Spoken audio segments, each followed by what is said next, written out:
Meu nome é Larissa, eu sou aluna de doutorado do Centro Federal de Educação Tecnológica de Minas Gerais e vou apresentar meu trabalho chamado Modelo Baseado em Agentes para Avaliação de Eventos de Superespalhamento de Covid-19 em Cenários de Restrição de Mobilidade. Nós estamos vivendo uma pandemia de Covid-19, a qual é um grande problema de saúde pública atual. Uma das ferramentas que estão sendo amplamente usadas para auxiliar na tomada de decisão e para o entendimento do espalhamento das epidemias são os modelos epidemiológicos. Em grande parte desses modelos, é usual encontrar o R0, que é um número de reprodução básico e é definido como o número médio de infecções geradas por um indivíduo infectado em uma população suscetível. Para a Covid-19, o R0 teve valores estimados entre 1,4 e 6,49. Quando o R0 é menor que 1, isso indica que a infecção está controlada. Por outro lado, quando ela é maior que 1, a infecção tende a se espalhar pela população. Isso pode ser usado para avaliar diferentes cenários. No entanto, o R0 é uma média e nem sempre quando ele está abaixo de 1 significa que a infecção está controlada. Se for avaliado o R0 de uma cidade muito grande, por exemplo, o fato de alguns bairros com pouca transmissão pode contribuir para esconder um ou outro bairro no qual há um cluster se formando e a doença está com muitos casos. Por isso, o R0 pode não ser eficiente para caracterizar eventos de superespalhamento, que são definidos como surtos nos quais um grande número de casos é causado por um pequeno número de infectados. A literatura fala em cerca de 20% dos casos, causando outros 80%. Então, esse trabalho tem como objetivo usar um modelo baseado em agentes para avaliar como a redução da mobilidade durante a pandemia de Covid-19 pode impactar o número de infectados e também investigar como isso reflete nos eventos superespalhadores.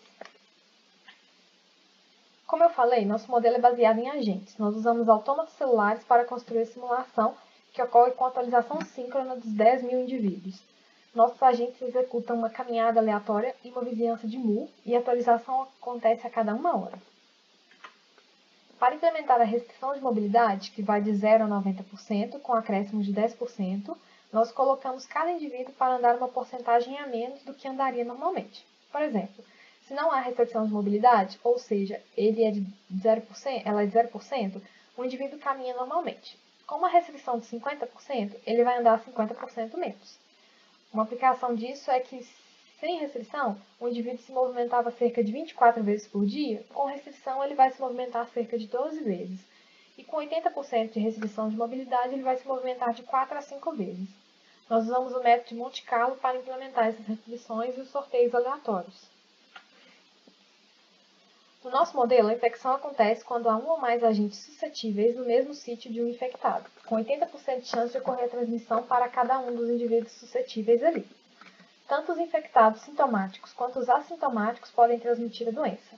Nossa simulação inicia com uma população totalmente suscetível e a introdução de um infectado. A dinâmica do modelo acontece da seguinte forma. Uma vez infectado, o indivíduo entra no período de incubação, durante o qual não transmite a doença. Quando passa a transmitir, ele pode ser assintomático ou sintomático.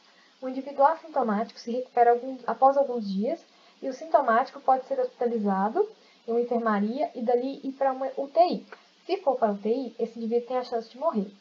Todas as características da população foram definidas no início, ou seja, eu sei que, se infectado, o indivíduo vai ou não para a UTI.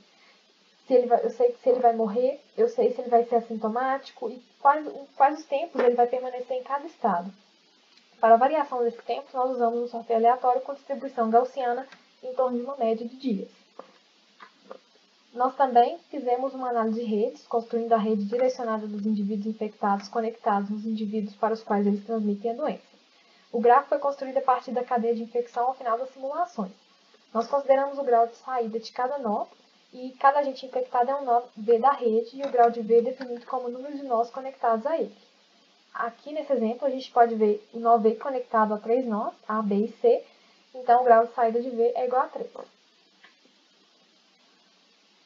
Como resultado, a gente construiu as curvas de infectados ao longo do tempo e podemos perceber que o aumento da restrição de mobilidade proporciona o achatamento da curva, o qual foi bem extremo para a restrição de 90%, por exemplo. Obviamente, é inviável manter os indivíduos com elevada restrição de mobilidade durante um período longo, mas no início das epidemias isso pode ser uma forma de ganhar tempo para adquirir suprimentos como máscara, álcool em gel, construir hospitais de campanha e até mesmo entender mais sobre a doença. Esses dados de infectados na simulação também mostraram uma grande redução das ocupações do número de leitos da UTI, por exemplo. Esse outro gráfico da esquerda é a distribuição de grau e a gente percebe que quanto maior a restrição de mobilidade, menor tende a ser o grau dos indivíduos. Isso pode indicar como a restrição proporcionou a redução da ação dos indivíduos superespalhadores, os quais são responsáveis por um grande número de infecções. A gente construiu também a curva de inclinação da reta dos ajustes do grau pelo número de conexões, aqui no gráfico da direita, e podemos ver como essa inclinação muda principalmente para os casos de 70% a 90% de restrição de mobilidade, que são cenários mais extremos. E, por último, as conclusões. Na verdade, este é um trabalho que ainda está no início, ele faz parte de algo maior, que a gente espera obter resultados ainda mais relevantes. Até o momento, as simulações mostraram que o aumento da redução de mobilidade permite o achatamento das curvas de infecção, além de reduzir o grau dos indivíduos, o que pode impactar o papel dos superespalhadores, mas a gente sabe que só a restrição de mobilidade não é suficiente, que é preciso ter outras medidas, como testar e rastrear contatos para isolar os infectados, além de ações individuais da própria população, como evitar aglomerações e tomar os devidos cuidados para reduzir a probabilidade de infecção quando está no mesmo ambiente que outra pessoa, como usar máscara, utilizar o álcool em gel, lavar as mãos e higienização correta. E é isso, obrigada.